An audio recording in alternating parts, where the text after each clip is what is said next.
Lakbay para sa pagbabago. Ngayon ay ating lalakbayin at bibigyan ng kaliwanagan kung bakit ganito ang nangyayari sa ating bayan. Saan man lumingon, kaliwat ka na ng mga problemang hindi agad nabibigyan ng solusyon. Dapat bang ganito? O sadyang ginusto lang talaga natin na maging ganito ang bawat senaryo.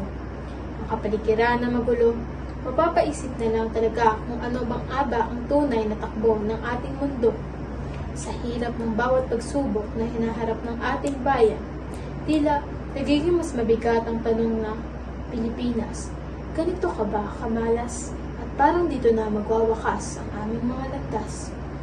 Ang Pilipinas ay parang bangkang palubog na.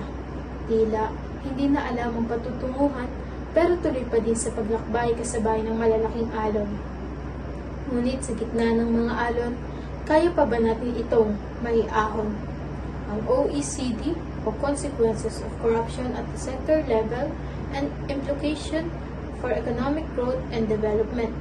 Tinalakay dito kung paano nakakaapekto ang korupsyon sa iba't ibang sektor gaya ng infrastruktura, kalusugan at edukasyon, at paano nito pinipigilan ang pangmatagalang pag-unlad at growth ng ekonomiya. Dito, makikita natin ang isang sakit na matagal nang sumisira sa ating sistema at hindi natatapos sa mga opisyal na umaabuso sa kaban ng bayan at kapangyarihan. Ito ay nabubuhay din sa bawat Pilipinong nananahimik, nagbubulag-bulagan at tumatanggap ng kalakaran ng katiwalian. Tanong ko sa inyo, hanggang kailan tayo magtitiis? Nariyan din ang issue ng edukasyon.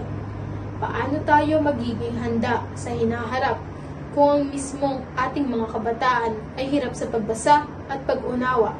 Kung ang sistema ng edukasyon ay bulag sa tunay na pangangailangan ng mga mag-aaral, paano natin maitatayo ang pundasyon ng isang maunlad na bansa? Paano na ang ating bayan kung nabigo tayong hulmahin ang mga kabataan na siyang ating pag-asa? Ayon sa UNICEF, maraming kabataan ang hindi nakakatanggap ng sapat na edukasyon dahil sa kakulangan ng guro, kagamitan at maayos na pasilidad. Kaya naman binibigyan diin nila ang edukasyon at pagsasanay sa kasanayan ay mahalagang puhunan upang maihanda ang kabataan para sa trabaho o negosyo, at upang maiangat hindi lamang ang kanilang buhay, kundi maging ang kanilang komunidad. Ang edukasyon ay mahalaga dahil ito ang susi sa matagumpay na kinabukasan at maraming pagkakataon. Ito rin ang nagbibigay ng kaalaman, kasanayan, upang maintindihan ang karapatan at tungkulin sa lipunan. Ang edukasyon ay hindi pribilehiyo, kundi karapatan bilang tao. Pagmasdan natin ang kapaligiran, mga kagubatan na dati puno ng mga hayop at lunti ang mga dahon, ay ngayon unti-unti nang binabalot ng mga gusali, tubig na hindi mainom at hangin na puno ng usok. Ang tanong, tayo ba ang huling henerasyong makakakita ng berdeng kabundukan at asul na dagat? Ngunit, mga kapwa ko, tagapakinig, hindi ito talumpati ng kawalan ng pag-asa, bagkus ito ay talumpati ng pagkilos at tagarang aksyon.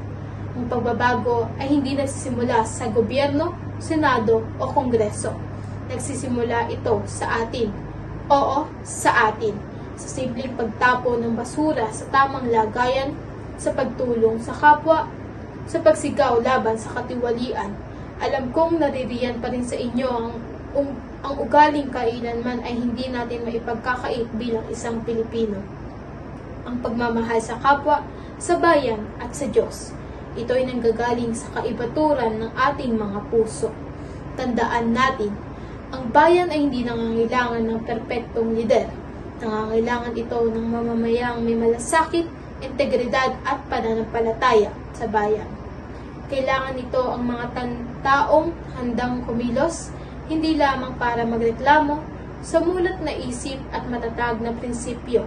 Sama-sama nating binubuo ang bansang mas makatarungan, mas maunlad at mas makatao.